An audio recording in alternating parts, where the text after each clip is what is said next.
Alors, je fais du coloriage, je fais de la peinture, je fais de l'art journal, je fais du dessin, je lis, j'adore regarder des séries. Bah, vous l'avez compris, j'ai plein de passions.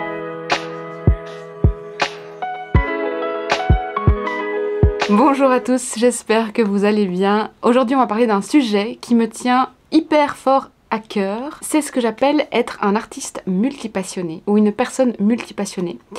Et je pense que dans le monde d'aujourd'hui, on n'en parle vraiment pas assez. Je voulais vraiment vous faire cette vidéo pour rassurer toutes les personnes comme moi qui ont plein de hobbies différents et qui savent parfois pas trop où donner de la tête ou qui culpabilisent de passer du coq à l'âne sans arrêt, et on va un petit peu parler de ça aujourd'hui. Aujourd'hui, on valorise beaucoup la spécialisation, l'expertise. Vous avez sûrement déjà vu d'ailleurs sur YouTube, expert de ceci, expert de cela, et je pense que les réseaux sociaux ne nous aident pas non plus. Simplement le fait que par exemple sur un compte Instagram, dans son profil, on doit pouvoir dire en quelques caractères à peine je suis artiste peintre, et pouvoir déclarer haut et fort je suis ceci ou je suis cela.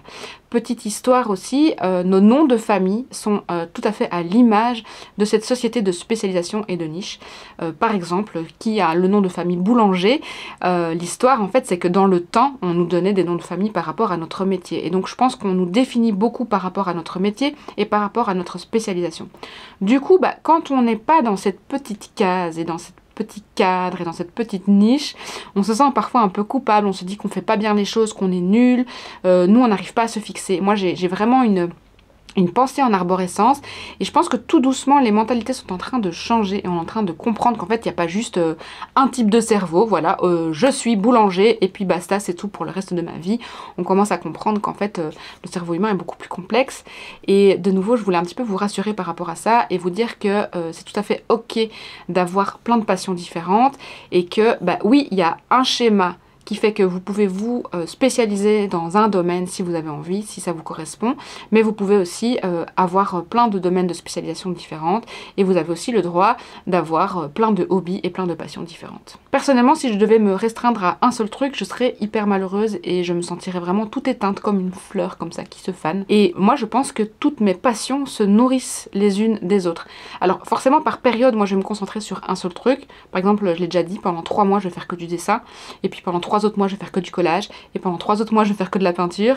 Mais au final tout ça se nourrit et tout ça se complète, et en fait quand je suis bloquée finalement dans un domaine, eh bien je viens nourrir un autre domaine, et en fait la boucle continue de tourner. En fait ce sont tous des cycles, et je pense aussi que ça fait partie de nouveau de la société dans laquelle on vit. C'est qu'on pense que le temps il est linéaire, hein, c'est comme ça, voilà. D'ailleurs, on parle d'une ligne du temps, mais en fait, si on regarde une journée, certes, ça avance dans le temps comme ça, mais la journée, c'est une boucle qui fait que continuer toujours à chaque fois. On a 24 heures et puis on recommence 24 heures, et ce sont plein de petites boucles. Donc pourquoi est-ce que nos passions et nos hobbies ne pourraient pas aussi être toutes des petites boucles comme ça qu'on nourrit et qui se nourrissent entre elles et qui nous font avancer dans la vie? Au final, moi, si j'ai tant de passion, ce n'est pas du tout parce que je n'arrive pas à me décider, ce n'est pas parce que je ne sais pas ce que je veux. Dans le fond, vous le voyez que j'ai du caractère. Mais c'est juste que toutes ces passions, en fait, en font une seule entière, je vais dire ça comme ça, et vraiment se nourrissent entre elles, j'ai pas d'autre mot. Chaque passion va m'aider à avancer sur un sujet en particulier, et en fait, elles se combinent. Et au final, en se combinant comme ça, elles vont donner naissance à des œuvres uniques, à des choses uniques.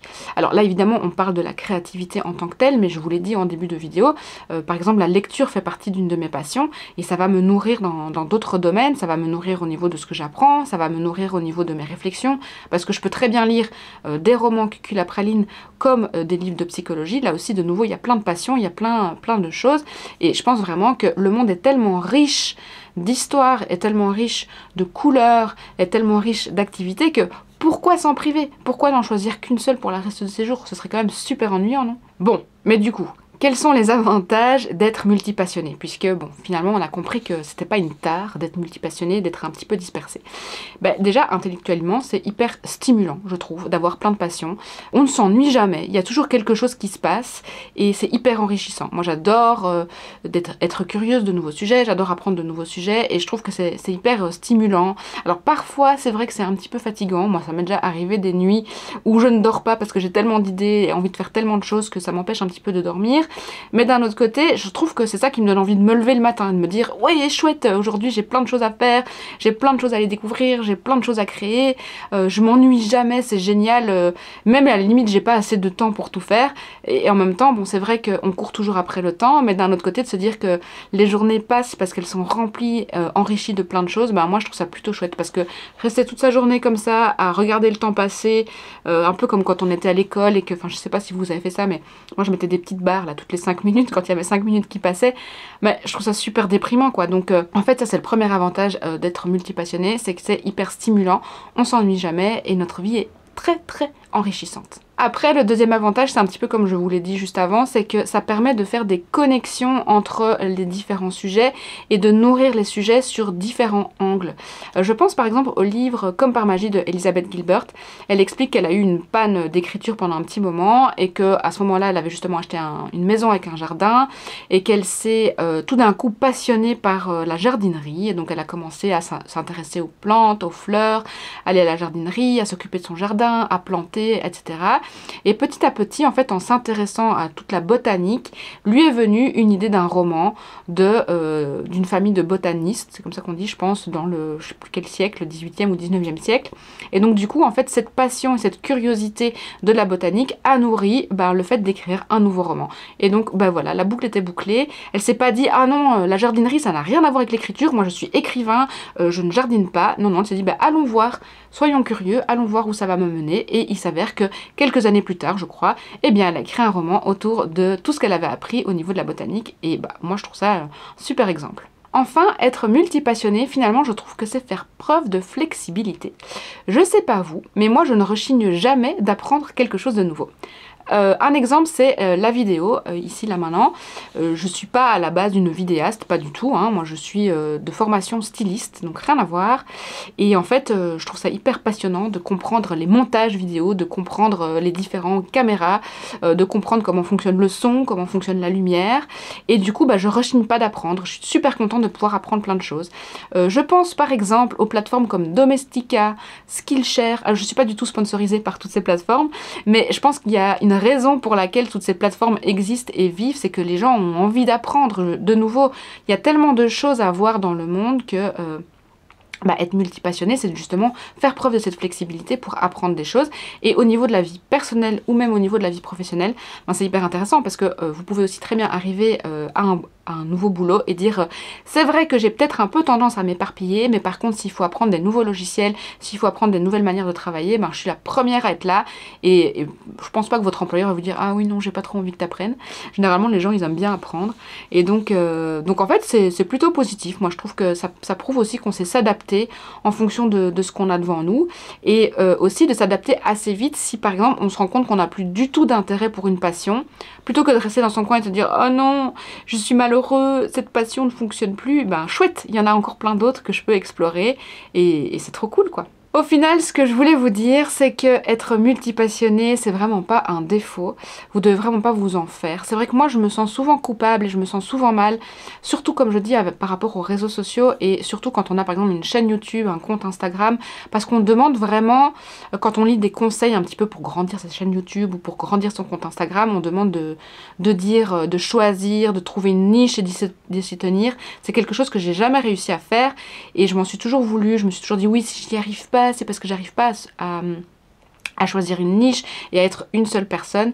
Et vraiment, ces 5 dernières années, je vais dire ça comme ça, j'ai vraiment appris à faire la paix avec toutes les passions que j'avais et à me comprendre et à comprendre que c'est comme ça que je fonctionne et que je suis tout à fait valable, j'ai tout à fait le droit d'exister, même si j'ai plein de passions. Alors peut-être que ça va me prendre un petit peu plus de temps pour approfondir une passion, parce que du coup je butine de passion en passion, et c'est vrai que ça c'est un petit peu l'envers du décor d'avoir plein de passions et plein de hobbies, c'est que comme on saute de l'un à l'autre sans arrêt, peut-être qu'on apprend un petit peu plus lentement, peut-être que ça va nous prendre un peu plus de temps que si tous les jours pendant 5 ans on fait tout le temps la même chose, à l'image de Mozart.